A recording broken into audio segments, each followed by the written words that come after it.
layu. Kenapa harus di bawah lidah? Karena di bawah lidah kita ini ada 9 pusat saraf kelenjar utama tubuh manusia. Ketika kita teteskan di bawah lidah kita, dia langsung terhubung dengan saraf motorik kita. Saraf motorik ini saraf penggerak Bapak Ibu sekalian. Jadi kalau Bapak Ibu sekalian pengen ngerti saraf motorik, bisa tanya di orang stroke. Kalau orang stroke kita tanya, pasti pengen jalan. Cuma keinginan di otaknya nggak nyampe ke kakinya. Kalau kita tanya, dia pasti pengen gerakin tangan begini. Cuman tangan nggak nyampe ke tangannya. Kalau kita pengen gerakin tangan, gerak. Pengen jalan-jalan. Gitu ya. Seperti itu. Itu saraf motorik kita. Ketika saraf motorik kita masih bagus, semua normal, manut semua. Tapi ketika di orang stroke, saraf motoriknya bermasalah. Makanya disebut ada pembuluh darah yang pecah di sini nih, di kepala bagian bawah di belakang, seperti itu. Nah, ketika kita teteskan di bawah lidah kita, dia langsung terhubung dengan saraf sensorik kita. Saraf sensorik ini saraf yang berhubungan dengan penglihatan, pendengaran, penciuman, dan pita suara. Maka jangan heran ketika kita teteskan di bawah lidah kita atau diteteskan meripat kita yang meripatnya bermasalah, ada min, plus, katarak, rabun, retina, glaukoma, dan lain-lain, biasanya sangat cepat biasanya, gitu ya. Atau misalkan orang yang bermasalah dengan pendengaran, misalkan budek gitu, misalkan gitu ya. Rata-rata bagus sekalian, sekali tetes bisa dengar, gitu ya. Asal penyakit bukan dari lahir. Kalau dari lahir belum ada. Tapi kalau yang penyakit sudah 5 tahun, 10 tahun, 20 tahun, rata-rata sekali tetes dengar. Kira-kira ada yang bermasalah telinganya di sini? Ada? Oke. Nanti kita praktekkan, gitu ya. Mudah-mudahan seperti yang ceritakan, gitu ya. Sekali tetes bisa dengar, seperti itu. Nah, ketika kita teteskan di bawah lidah kita, yang ketelan Bapak sekalian, dia akan dandani lambung kita. Yang ketika kelek, gitu ya, kelek dia akan dandani lambung kita. Karena apa? Karena menurut Kanjeng Nabi, semua penyakit berasal dari perut. Isinya perut, lambung, sama usus Bapak sekalian. Jadi penyebab penyakit itu lambung. Jadi kalau orang stroke pasti lambungnya bermasalah. Orang punya masalah jantung pasti lambungnya bermasalah. Seperti itu. Tapi beda ketika ke dokter, gitu ya. Jadi banyak, jantung sendiri, paru-paru sendiri, saraf sendiri, dokternya sendiri, obatnya sendiri-sendiri, gitu ya. Nah, tapi ketika dengan yang alami seperti ini, itu akan ke sumber masalah biasanya. Makanya biasanya sembuh bareng, keseluruhan biasanya. Cuman ketika kita praktek biasanya Bapak sekalian, sembuh itu nggak ada yang ajaib gitu. Walaupun ada yang ajaib ketika Allah berkehendak pasti ada. Cuman ketika cerita kita yang masuk akal gitu ya. Jadi untuk sembuh itu prosesnya ada 3. Yang pertama, kalau bahasanya orang herbal itu ada detoksifikasi, proses pelepasan racun-racun dalam tubuh yang menjadi penyebab-penyebab penyakit. Kalau bahasanya orang medis itu healing crisis gitu, atau detoksifikasi. Proses yang kedua itu regenerasi sel. Jadi pergantian sel baru menggantikan sel-sel yang rusak, seperti itu. Nah, yang terakhir pemulihan, seperti itu, rehabilitasi bahasanya, seperti itu. Makanya ketika ini terjadi dalam tubuh kita, itu biasanya luar biasa. Dan treatment kalau kita lakukan rata-rata 40 hari, misalkan penyakit yang sudah kronis, itu biasanya sudah normal semua biasanya, seperti itu, gitu ya. Nah, kira-kira ada yang mau tanya mungkin? Ada yang mau nanya? Monggo Pak, bisa dibantu biar dengar semua.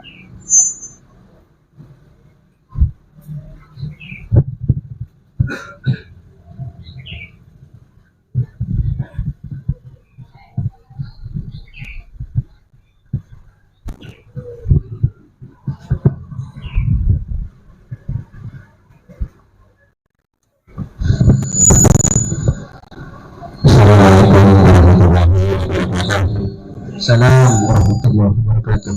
Perkenalkan, nama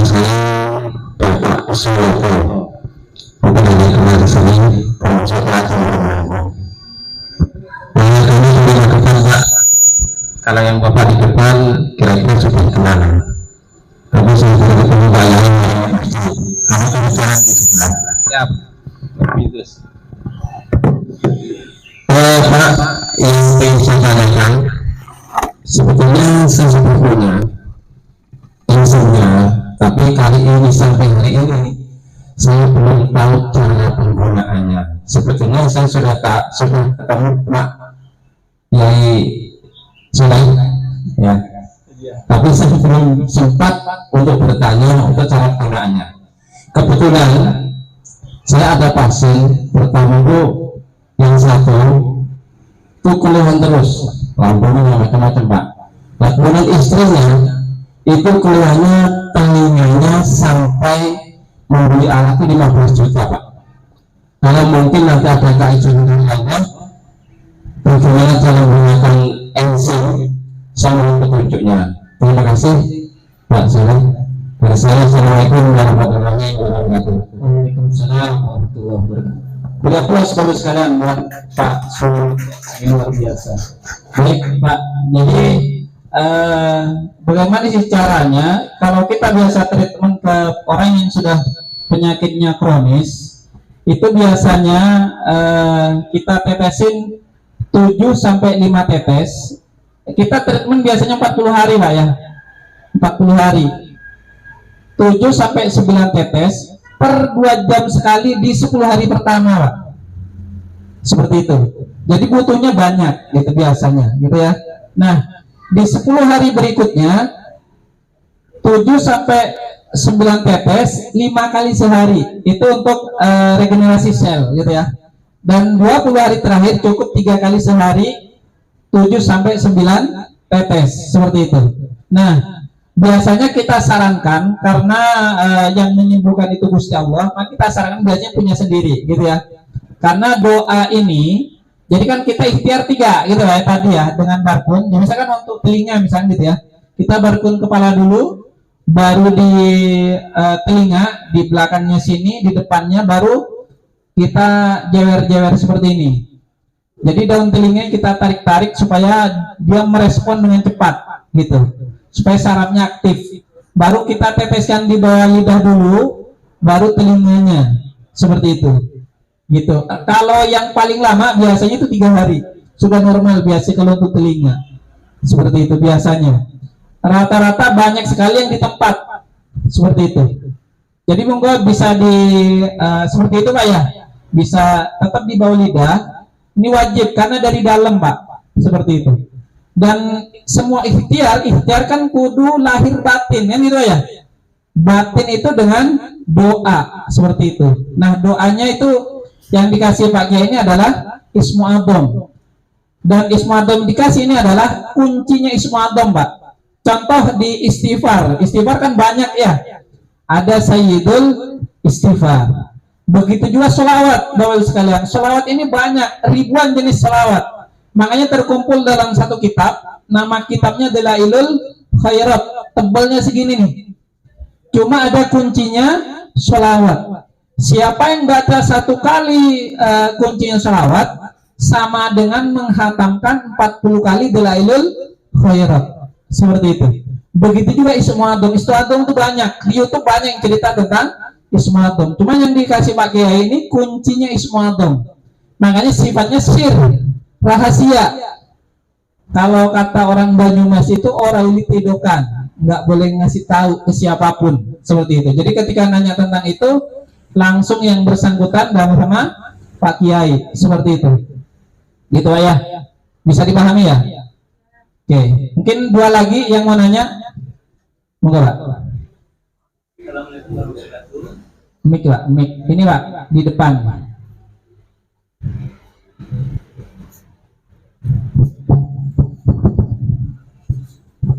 Assalamualaikum warahmatullahi wabarakatuh. Waalaikumsalam warahmatullahi wabarakatuh. Yang ingin saya tanyakan, untuk barkun itu ada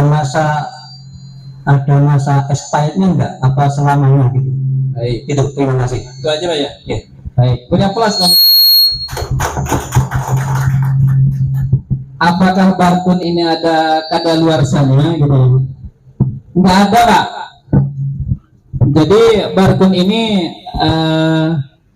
Rata-rata orang yang pertama di sini contoh Bang Ahmad ini.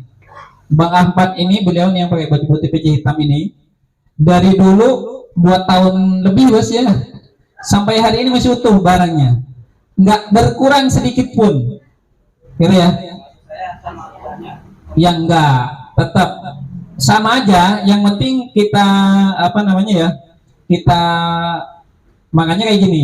Ini sebagai wasilahnya, kuncinya itu Ismu Adom itu sering kita bacakan. Ini seperti itu, biar nyatu dengan tubuh kita. Seperti itu. Makanya ketika kita sering amalkan, maka dia akan nyatu dan kita. Ketika sudah nyatu, itu luar biasa. Gitu. Seperti itu ya, bisa dipahami ya. Kalau ini nggak ada kadaluarsanya, barkunya nggak ada kadaluarsanya, seperti itu. Ya, baik, bisa dipahami Pak ya. Oke, satu lagi sebelum saya akhiri, monggo Pak. Mik. Kaos kuning bos. Iya.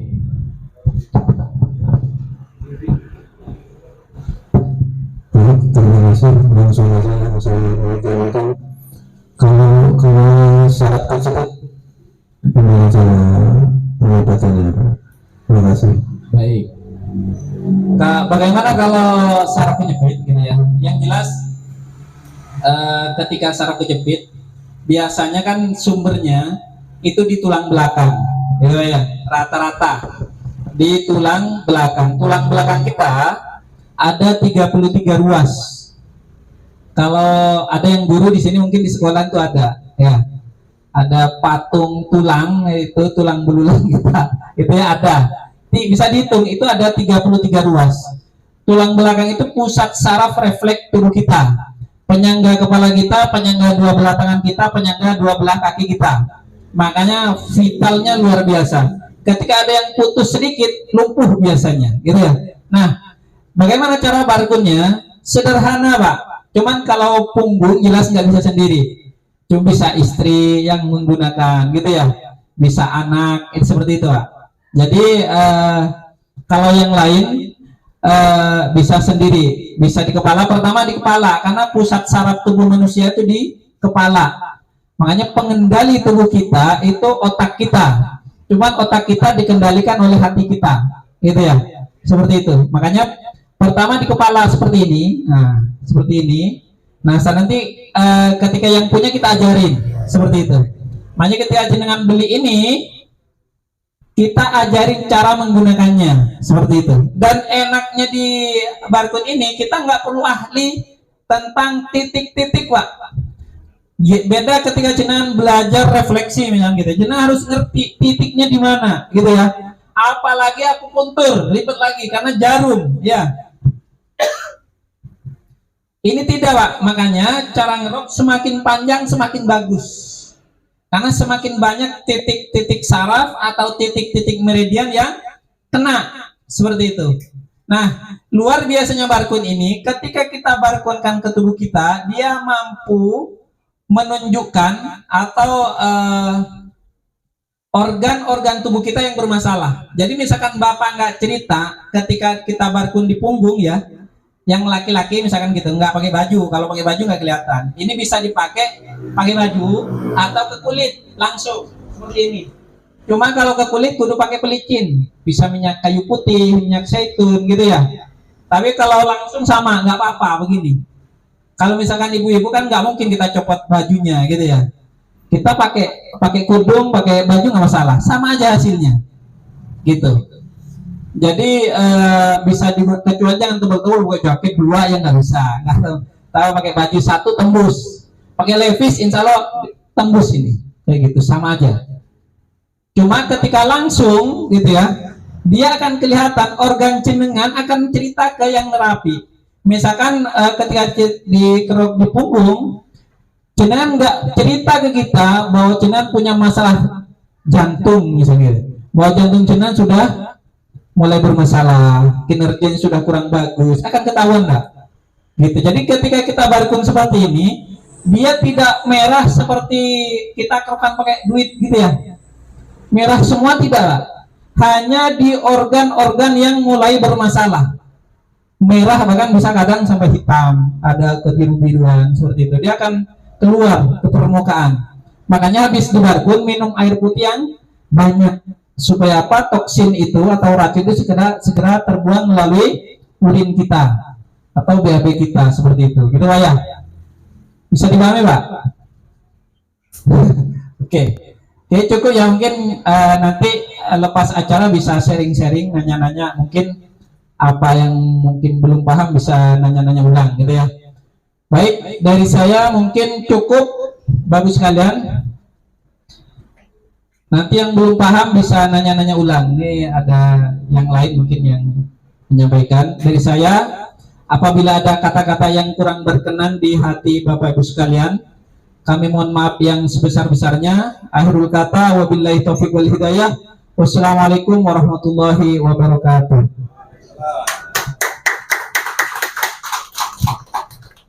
Terima kasih Bapak Muhammad Saleh dari Madura. Selanjutnya yaitu testimoni.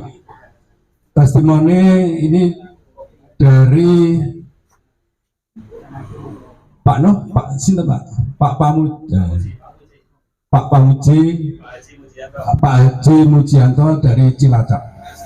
Dari Bekasi ya. Monggo Bapak Mujianto, monggo.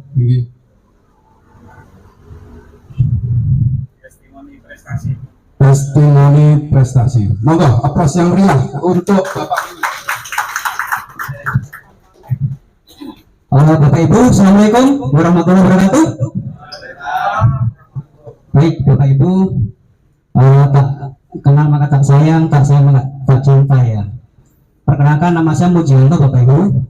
Saya asli dari kota Boyolali, tetapi saya tinggal 30 tahun di Bekasi Bapak Ibu. Saya perjalanan semalam dari Bekasi jam 8 sampai sini jam 12 ya, jam 12 kita duduk di masjid sini. Bapak Ibu, jauh-jauh saya dari Bekasi, perjalanan panjang Bapak Ibu, harus semangat. Saya berdua dengan Gus Ahmad, kalau nggak semangat nanti repot di kendaraan. Kalau saya dari Bekasi semangat, Bapak Ibu di sini juga harus semangat. Untuk itu saya akan perkenalkan dulu ya dari kota Cilacap supaya kita semangat. Setuju nggak Bapak Ibu? Oke, biasanya gini, kalau saya bilang semangat pagi, jawabnya adalah pagi. Coba tes dulu. Semangat pagi? Pagi. Oke, luar biasa. Kalau saya tanya siapa kita? Jawabnya RBI. RBI itu PT Raja Darkun Indonesia. Kalau saya tanya siapa kita? Jawabnya? Oke. RBI jawabnya sukses bersama. Oke Bapak Ibu ya. Saya ulang ya. Bapak Ibu, semangat pagi. Pagi. Siapa kita? RBI. Ponorogo apa? Kalau Boyolali di kota saya, Boyolali tersenyum Bapak Ibu. Tersenyum itu tertib, sehat, elok untuk masyarakat. Tersenyum. Ya, kalau Ponorogo saya nggak tahu. Ponorogo apa Pak Non? Riau. Oke Bapak Ibu, biar semangat tidak ngantuk, saya ulang. Kalau saya tanya semangat pagi, jawabnya pagi. Siapa kita? Jawabnya RBI. RBI jawabnya adalah sukses bersama. Oke ya, supaya kita tidak ngantuk. Saya agak maju dikit. Semangat pagi. Siapa kita? RBI. Oke, aplaus semua Bapak Ibu. Nah, baru saya perkenalan Bapak Ibu. Baik Bapak Ibu, awal saya masuk di PT Raja Darkun Indonesia Internasional Bapak Ibu, pertama karena saya kuliah terlalu lama Bapak Ibu. Saya kuliah di UI di Jakarta Bekasi sana, itu 12 tahun baru lulus Bapak Ibu. Teman-teman saya kuliah 4 tahun lulus, saya 12 tahun. Saya kuliah di UI. UI tahu Bapak? Oh bukan S3 Bapak. UI itu Universitas Investasi Bodong Bapak Ibu. Saya ketipu di sana ya. Saya ketipu bisnis di investasi. Kabar baiknya ada teman saya Bapak Ibu ketipu di bisnis, uangnya hilang, istrinya ikut hilang, nggak mau bersamanya karena bangkrut. Tetapi istri saya tetap mencintai saya, hanya uang saya yang hilang, Bapak Ibu. Nah, di situ akhirnya saya berdoa, Bapak Ibu, di mana setelah tahajud, Bapak Ibu, saya buka-buka video, ketemu produk yang bagus namanya Barcode. Saat itu juga Bapak Ibu, habis sebut saya telepon namanya Pak Eko, Bapak Ibu, kelihatannya beberapa minggu lalu ke Madura juga ke sini. Saya telepon Pak Eko mengantarkan produk ke rumah saya. Ya, sampai di rumah saya di Bekasi dari Cilacap itu nyampe di rumah saya kira-kira jam 2:30. Saya suruh nginep, Bapak Ibu. Saya tanya, Pak, awal Bapak kenal Barcode bagaimana? Beliau jawab, depan rumahnya itu ada yang meninggal mendadak karena sakit jantung, Bapak Ibu. Istrinya pun mendadak sakit, tidak bisa napas dan kakinya bengkak. Nah, di grup WA ada status terapi Barcode, dikejar, diterapi enak, akhirnya memiliki alat Barcode dan sakit jantung istrinya sembuh dengan Barcode dan Barcode Fit. Tepuk tangan dulu, Bapak Ibu. Nah, kebetulan Bapak Ibu, saya dan istri saya juga sakit, ya. Kalau saya sakit dompetnya, ketipu investasi. Kalau istri saya sakit mata, glaukoma, Bapak Ibu, darah rendah dan darah tinggi, ya. Itu kira-kira selama 1 bulan, Bapak Ibu, tiap mau tidur dan bangun tidur, matanya selalu ditetes, Bapak Ibu, dengan ramuan herbal yang dikemas oleh Pak Kiai, namanya Barcode Fit. Makanya PT Raja Barcode itu memadukan 2 produk, Bapak Ibu, produk langitan dan produk bumi. Buminya ini, Bapak Ibu, ini ramuan herbal atas petunjuk yang diterima oleh Pak Kiai Nurullah. Ini ramuannya ada daun kelor, kemudian ada kayu manis spesial untuk gula, ya Bapak Ibu, ya. Ada buah mengkudu untuk darah tinggi, stroke dan lain-lain. Itu diramu menjadi satu. Ini ramuannya banyak banget, Bapak Ibu. Ini asalnya dari bumi. Nah, makanya ini produk bumi, bisnis bumi. Nah, kalau ini Bapak Ibu, ini langitan seperti tadi dijelaskan oleh Pak Muhammad Soleh. Jadi beruntung Bapak Ibu, kita berbisnis direktur Pak Soleh sesuai lagunya Opik, ya. Yang nomor 3 itu kan orang soleh kumpul ono. Ya udah kita kumpul dengan Pak Soleh, ya, supaya kita sehat dan sejahtera. Nah, ini di Al-Qur'an surah Al-Baqarah 73 dikatakan kira-kira pukul lama itu dengan bagian dari sapi. Nah, ini Barcode ini dari sapi, Bapak Ibu. Kata-kata sapi ini Allah sebutkan di Al-Qur'an. Berarti ini bisnis berdasarkan wahyu ada di Al-Qur'an. Yang nyebut sapi adalah